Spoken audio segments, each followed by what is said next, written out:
peu avant le gouverneur de la région. Mais c'est le coach Bertin Tinda qui est avec moi. Coach, bonjour. Bonjour Christian. Bonjour coach Bertin Tinda, on te prend à l'instant. Bienvenue. Les lauréats de ESG qui sont là aujourd'hui, beaucoup nombreux, et je vois le sourire sur le visage de tous ces étudiants qui s'apprêtent à rentrer peut-être dans la vie active. En tant qu'enseignant, vous voyez un événement comme celui-ci, pour vous, qu'est-ce que ça représente dans la vie d'un étudiant? En tant qu'enseignant, oui, bon, en tant qu'enseignant, parce que je suis également enseignant, dans la vie d'un étudiant, ici, cet événement est un peu pris comme un accomplissement, c'est-à-dire quelqu'un qui allait jusqu'au bout de quelque chose, quelqu'un qui a fourni les efforts et à la fin, il est récompensé. Nous allons dire que ces étudiants sont un tout petit peu récompensés de leurs efforts académiques. Ils sont en train de conclure quelque chose, ils sont en train de célébrer la fin de l'apprentissage, et maintenant il est question de rentrer en action.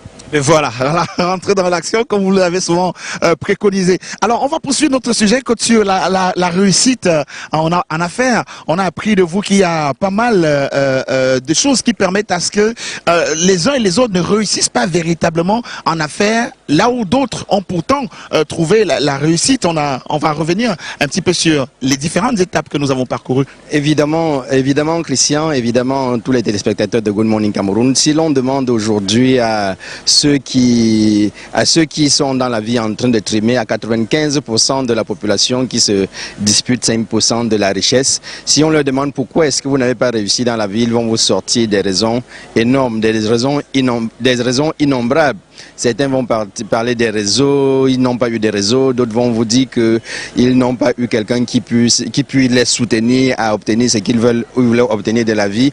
Il y aura tout un tas de raisons, mais nous avons depuis quelque temps au niveau de STV Cameroun donner quelques chemins, quelques clés qui puissent permettre à ces étudiants même qui sont ici aujourd'hui et qui sont en train de rentrer dans la vie active, et également à ceux qui se demandent ce qu'ils vont être demain. Nous avons sorti quelques clés, notamment l'inertie. L'inertie, comment sortir de l'inertie. C'est une clé l'inertie est quelque chose qui nous maintient dans la pauvreté, qui fait en sorte que nous ne puissions pas réussir ni dans les affaires, ni dans l'entrepreneuriat. L'entrepreneuriat peut être également un entrepreneuriat interne, c'est-à-dire qu'un employé qui se décide de transformer son poste de travail en un poste de responsabilité, en un poste de productivité pour accompagner son entreprise à atteindre des cimes. Donc on peut avoir l'entrepreneuriat interne, on peut également avoir l'entrepreneuriat en affaires, c'est-à-dire faire du business. Comment réussir dans ce business? Nous avons parlé de l'inertie qui était un élément important sur lequel on devrait s'appesantir pour travailler et de sortir de l'inertie. Parce que si vous ne faites rien, vous avez beaucoup de chances de rester la même personne pendant de nombreuses années. Oui. Quel qu'en soit qui vous accusez, rien ne va changer à votre situation. Et d'ailleurs, je dis très souvent à nos téléspectateurs que la vie ne vous doit absolument rien. Elle était là avant vous.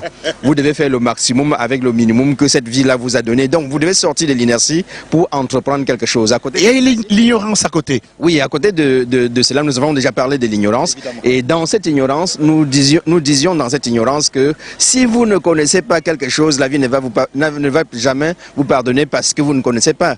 Nous sommes en train de gravir dans le digital aujourd'hui. Ce n'est plus l'entreprise traditionnelle. Aller chercher les clients, ce n'est plus l'entreprise traditionnelle. Aller développer des secteurs, ce n'est plus l'entreprise traditionnelle. Vous voyez que aujourd'hui, il y a vos confrères, pas vos confrères, il y a vos collègues qui sont à l'intérieur, oui. Vous êtes à l'extérieur, on peut dupliquer comme on veut, on peut prendre quelqu'un égal. Donc ça c'est le digital. Si vous êtes ignorant de cela, vous allez rester une télé ancienne. Nous avons parlé également en prenant l'exemple du drone qui est venu mettre en chômage le caméraman, le pilote et celui qui louait les avions. Donc, si vous êtes ignorant de l'évolution du monde ainsi, vous allez rester à la même position.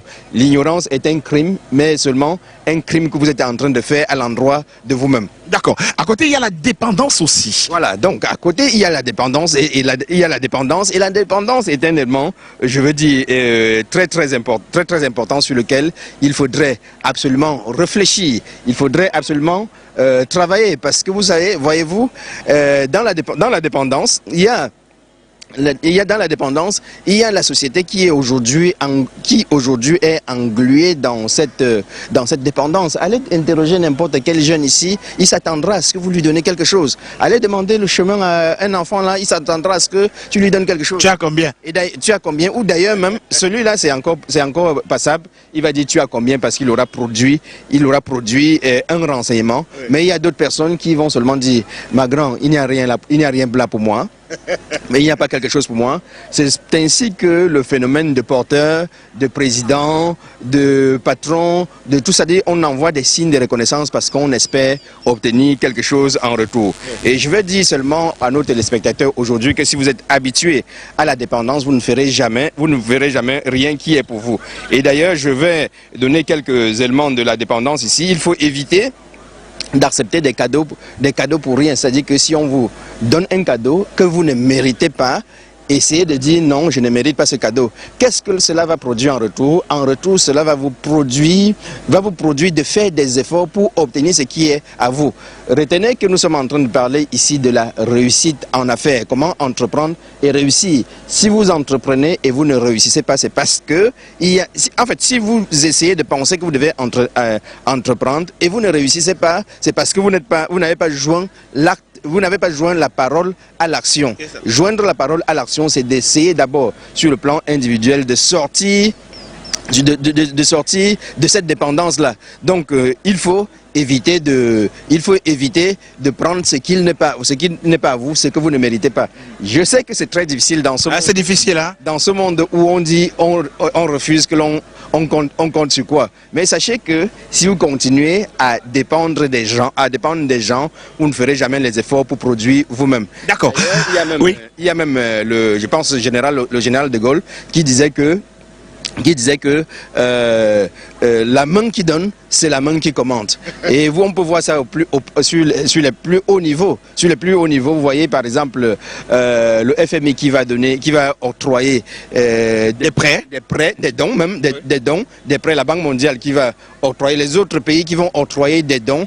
Après, qu'est-ce qu'ils font? Ils viennent vous demander la contrepartie. Interférer dans votre gouvernance. Et à partir de ce moment, vous ne pourrez pas dire non, je veux pas. Vous vouliez bien de ces cadeaux. Donc, vous voyez, la main qui donne, c'est la main qui commande. D'accord. Et à côté de ça, il y a autre chose encore? Et à côté de ça, il y a chercher à voler de vos propres ailes. Nous parlons de réussir en affaires, nous parlons d'entreprendre. Donc si j'entreprends, c'est que je compte d'abord sur moi, je compte d'abord sur mes propres ailes, sur lesquelles je dois pouvoir me démerder, fabriquer, bouger pour obtenir quelque chose. Je ne peux pas avoir l'envie ou bien l'ambition de réussir quelque chose et en fait d'attendre que les efforts viennent d'ailleurs. Il y en a qui entreprennent ici, ils essayent quand même, ils entreprennent, ils disent ok, je vais mettre un business là, je vais développer quelque chose, mais quelques jours après ou bien quelques semaines après, ou bien même quelques mois ou quelques années après, quand vous leur demandez mais où en es-tu avec ce que tu m'avais dit, il dit non, mon oncle ne m'avait pas aidé. Je comptais sur ma tata, elle m'a pas donné quelque chose, elle m'a pas soutenu. Et c'est justement parce que je ne suis pas son enfant, il veut seulement que les enfants des autres réussissent. Et là d'ailleurs, parfois je pose la question de savoir, est-ce que être ton oncle est une obligation de te soutenir? Est-ce que être ta tante, c'est une obligation de te tenir la main? Et est-ce que te tenir la main est une facilité, est une possibilité pour que l'on te donne de réussir et de voler de tes propres ailes? Non. Même si vous volez de votre propre... Même si on vous aide à survoler, il faut qu'à un moment donné, vous puissiez trouver l'équilibre. D'ailleurs, dans mon village, à Bouddha, on dit que on ne lave pas un enfant qui ne se frotte pas lui-même. Donc il faut être en train de se frotter. Donc d'abord, dans ce cas, il faut savoir voler de ses propres ailes. Il faut faire des projets en comptant d'abord sur vous-même. Ne faites pas des projets avec les calculs, le business plan qui ne donne qu'aux autres qui sont autour de vous la possibilité de ou bien l'obligation de vous soutenir. Non, faites des projets en tenant compte de vous-même, évitez les addictions, évitez également, comme je l'ai dit, d'attacher votre cœur sur des biens matériels, sinon à un moment donné vous allez tout simplement tomber. Et vous allez tout simplement chuter parce que vous avez mis trop votre cœur là-dessus. La réussite en affaires suppose que on engrange de l'expérience. Engranger de l'expérience suppose avoir des difficultés, avoir de l'adversité. Et cette adversité à travers laquelle on va surpasser, on va surmonter, vous permet d'être un entrepreneur aguerri qui pourra écrire son histoire, qui pourra dire demain à quelqu'un, voilà par où je suis passé et voilà ce que je suis devenu. Évidemment, un message passé aujourd'hui, Joël, à tous nos amis, les lauréats qui sont les entrepreneurs de demain dans cette société où, véritablement, on le sait, le travail ne court plus les rues. Heureusement, dans sa politique, l'Institut universitaire du Golfe de Guinée a prévu, évidemment, cet état de choses-là, l'entrepreneuriat pour ces lauréats, également, bien sûr, la connexion avec les entreprises pour celles qui sont demandeuses, parce qu'aujourd'hui, il faut le reconnaître, l'Institut universitaire du Golfe de Guinée est l'un des premiers producteurs de ressources au Cameroun, et ça va se voir encore tout à l'heure. J'imagine que ça va être dans beaucoup de discours. Donc, si vous aviez un conseil à donner à ces lauréats aujourd'hui, coach, vous leur direz quoi? Si j'avais un conseil à donner à ces lauréats aujourd'hui, je dirais que vous êtes en train de terminer une partie, et la vie c'est en plusieurs parties. Vous êtes en train de terminer la partie de l'apprentissage, la partie de l'apprentissage, de l'éducation. Maintenant, il faut savoir mettre en application ce que vous avez obtenu.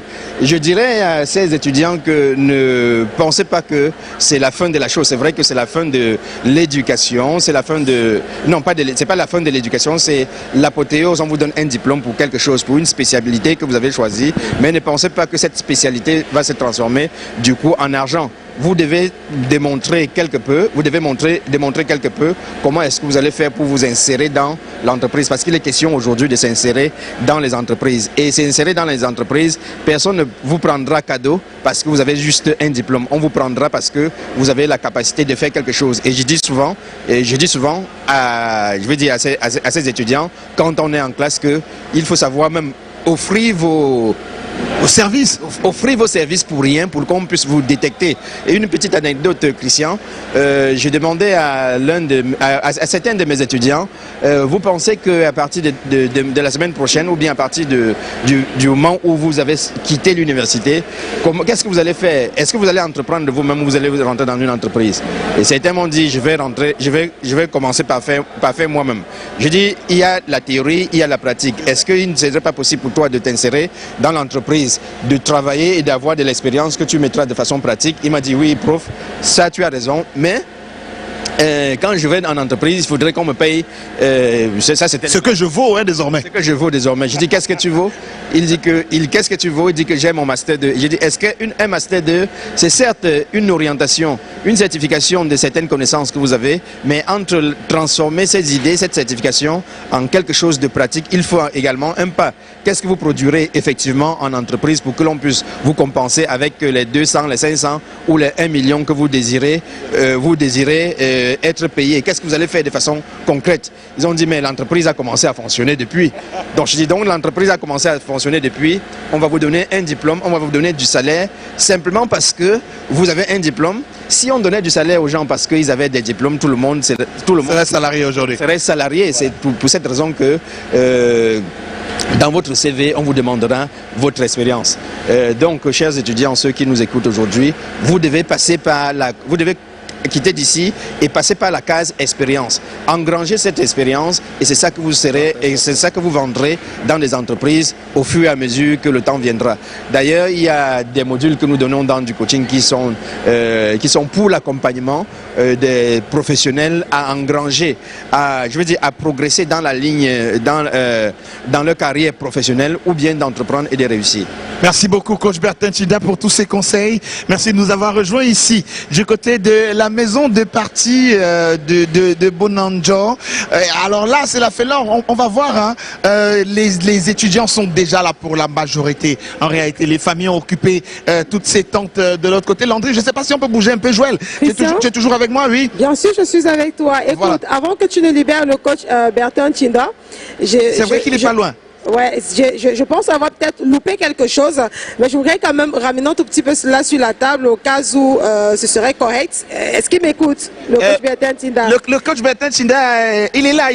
Il m'écoute. Le coach Bertrand Tchinda. Alors, qu'est-ce que tu voulais ramener? Bien, tu vas lui transmettre. Je vais simplement lui transmettre. Ouais, super. Alors, ce que je voulais savoir, oui, parce que le coach parlait des compétences à mettre en avant, oui. Et également, la dernière fois, nous parlions des valeurs qui également étaient vendues.